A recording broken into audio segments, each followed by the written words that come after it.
Assalamualaikum warahmatullahi wabarakatuh. Nama saya Lia Lairatul Cantika dari kelas 11 MIPA 3, nomor absen 19.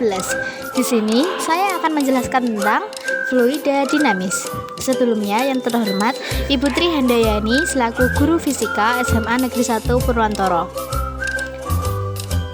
Pertama kita bahas mengenai apa sih fluida dinamis itu. Fluida dinamis adalah fluida dalam keadaan bergerak atau mengalir.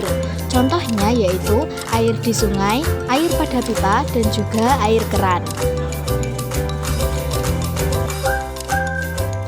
Di sini kita akan membahas tentang debit aliran. Debit aliran adalah besaran yang menyatakan volume fluida yang mengalir melalui suatu penampang dalam waktu tertentu.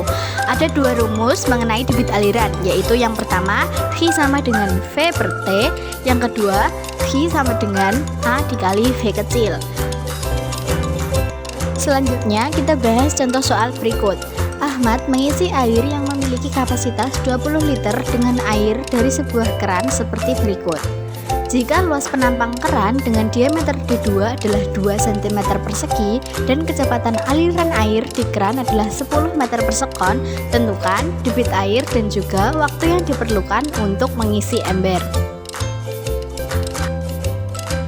Kita bahas yang terlebih dahulu dengan rumus I sama dengan A dikali V sama dengan 2 dikali 10 pangkat min 4 dikali 10 sama dengan 2 dikali 10 min 3 meter kubik per second.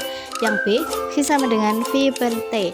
V-nya adalah 2 dikali 10 pangkat min 3, V-nya adalah 2 dikali 10 pangkat min 3 per T.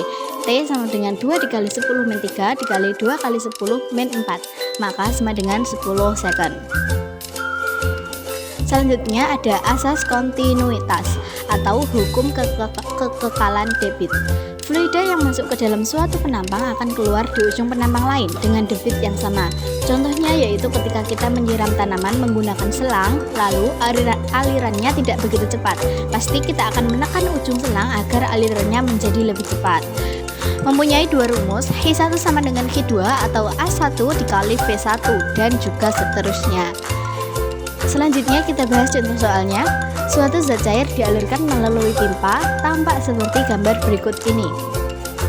Jika luas penampang A1 sama dengan 10 cm persegi, A2 sama dengan 4 cm persegi, dan laju zat cair V2 sama dengan 4 meter per second, maka V1-nya adalah, kita bahas, diketahui A1 sama dengan 10 cm persegi, A2-nya 4 cm persegi, dan V2-nya adalah 4 meter per sekon. Yang ditanyakan adalah V1. Kita menggunakan rumus A1 dikali V1 sama dengan A2 dikali V2. A1-nya 10 dikali V1 sama dengan A2-nya 4, V2-nya 4. 10 dikali V1 sama dengan 16. Maka V1-nya adalah 1,6 meter per second. Selanjutnya ada hukum Bernoulli, adalah jumlah dari tekanan, energi kinetik per volume, dan energi potensial per volume memiliki nilai yang sama pada tiap titik di sepanjang suatu garis arus. Lebih tepatnya kita menggunakan rumus berikut: P1 ditambah setengah PV1 pangkat 2 ditambah PGH1 sama dengan P2 ditambah setengah PV2 pangkat 2 ditambah PGH2.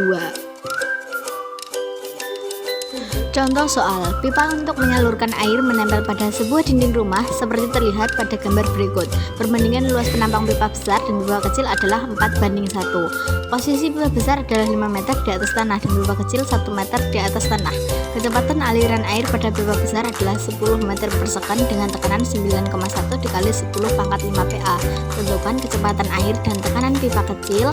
P air sama dengan 1000 kg per meter kubik. Pembahasannya, yang A, rumusnya A1 dikali V1 sama dengan A2 dikali V2 sama dengan 4 dikali 10 sama dengan 1 dikali V2. V2 sama dengan 40 meter per second. Untuk yang B, kita masukkan semua angka yang diketahui ke rumus yang tadi di awal. Maka hasil akhirnya P2 sama dengan 200.000 PA. Selanjutnya kita bahas penerapan hukum Bernoulli. Yang pertama ada tangki bocor atau teorema Torricelli, yang kedua ada venturimeter tanpa manometer, yang ketiga ada venturimeter dengan manometer, dan yang keempat ada tabung pilot, yang terakhir ada gaya angkat pesawat terbang. Mari kita bahas satu per satu. Yang pertama ada teorema Torricelli. Jika suatu wadah yang berhubungan dengan atmosfer bagian atasnya kemudian memiliki lubang yang jauh lebih kecil dari luas penampang wadah di bawah permukaan fluida, maka kelajuan semburan fluida sama dengan kelajuan gerak jatuh bebas benda. Untuk rumus jarak pancaran air X sama dengan 2 akar H dikali H2. Untuk rumus kecepatan pancaran air V sama dengan akar 2GH. Waktu jatuhnya air sampai tanah sama dengan akar 2H2 per G. Perhatikan contoh soal berikut. Tangki air dengan lubang kebocoran diperlihatkan gambar berikut. Tentukan A. kecepatan keluarnya air. B. Jarak mendatar terjauh dicapai air. C. Waktu yang diperlukan bocoran air untuk menyentuh tanah. Yang A. Kecepatan keluarnya air menggunakan rumus V sama dengan akar 2GH. Maka hasil akhirnya adalah V sama dengan 4 meter per second. Yang B menggunakan rumus X sama dengan 2 akar H dikali H2 dengan hasil X sama dengan 0,8 meter. Yang C menggunakan rumus R sama dengan akar 2H2 per G. Maka hasilnya adalah 0,2 second. Selanjutnya ada venturimeter tanpa manometer. Venturimeter merupakan suatu alat yang digunakan untuk mengukur kemajuan fluida. Pada penampang 1 mempunyai rumus V1 sama dengan akar 2GH per A1 per A2 min 1. Dan pada penampang 2 rumusnya V2 sama dengan akar 2GH per 1 min A2 per A1. Contoh soal, untuk mengukur kecepatan aliran air pada sebuah pipa horizontal digunakan alat seperti diperlihatkan gambar berikut ini. Jika luas penampang pipa besar adalah 5 cm persegi dan luas penampang pipa kecil adalah 3 cm persegi, serta perbedaan ketinggian air pada dua pipa vertikal adalah 20 cm, tentukan kecepatan air saat mengalir pada pipa besar dan juga kecepatan air saat mengalir pada pipa kecil.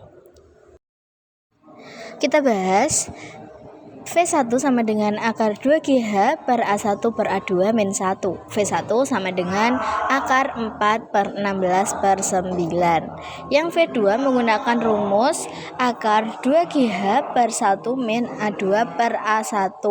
Maka hasilnya adalah 1,5 meter per sekon. Dimasukkan ke dalam rumus A1 dikali V1 sama dengan A2 kali V2. Maka hasilnya adalah 2,5 meter per sekon. Segitu aja penjelasan dari saya, kurang lebihnya mohon maaf. Wassalamualaikum warahmatullahi wabarakatuh. Fisika itu menyenangkan loh, apalagi kalau gurunya Putri. Terima kasih.